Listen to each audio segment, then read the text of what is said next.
My name is Ana Aliverti. I am a professor of law. Welcome to my exp.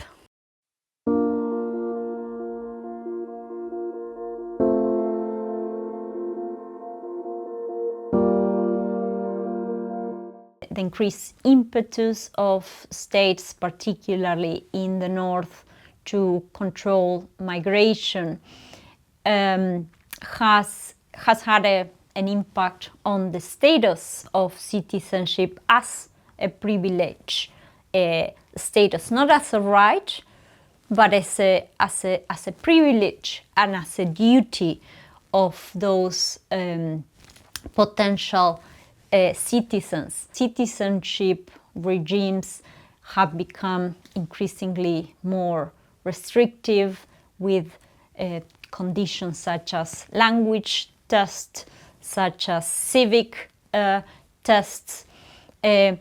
So that have implications in the kind of bordering of citizenship. But the idea of who is a citizen and who is not is something that in countries such as the UK, other European countries, former colonial countries, have further resonance and links back to questions of race, to questions of belonging.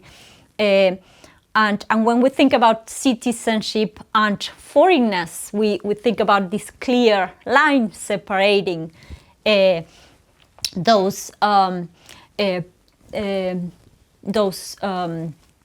concepts.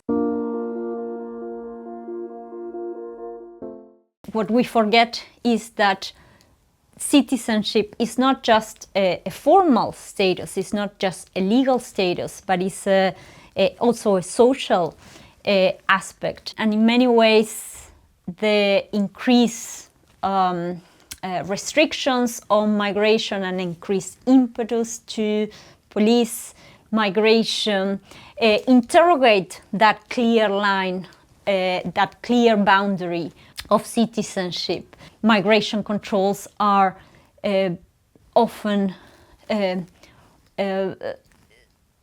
enforced on racialized migrants. So we can see how the connections between questions of belonging, race, and citizenship is so close and cannot be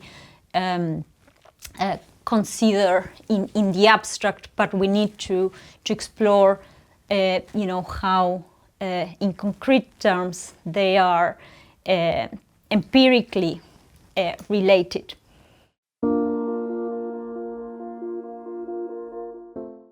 We have been talking quite a lot around Europe, but it's important to think a little bit beyond Europe and North America to think about how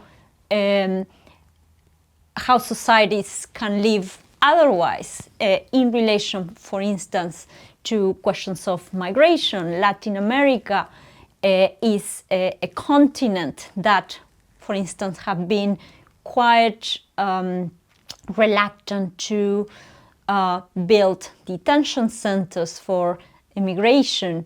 Some of Latin American countries are the most inclusionary countries in terms of access to citizenship. So there are experiences in countries, particularly in the global south, that can illuminate ways of living together in different ways.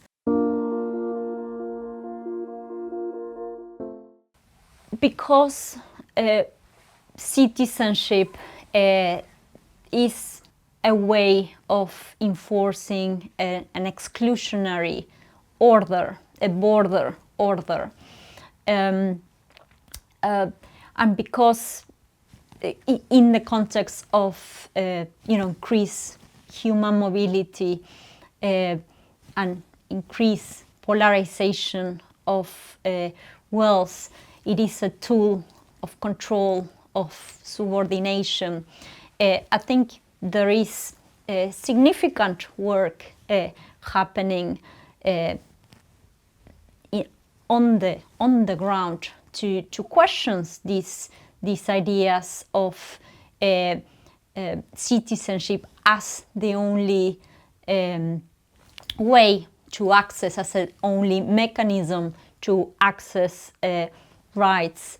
And we are seeing, formal and informal ways of inclusion that do not rely on formal citizenship status to provide basic services and basic rights for people without documents. We are seeing that in certain local spaces where municipalities are forcing inclusionary policies, for instance, in terms of housing, in terms of education, in terms of health, because also exclusion is not only bad for those excluded, but also bad for everyone.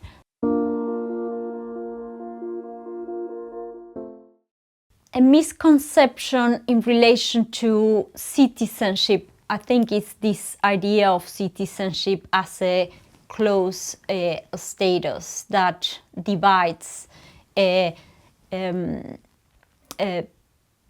people in terms of status. In increasingly cosmopolitan societies, you don't question your neighbor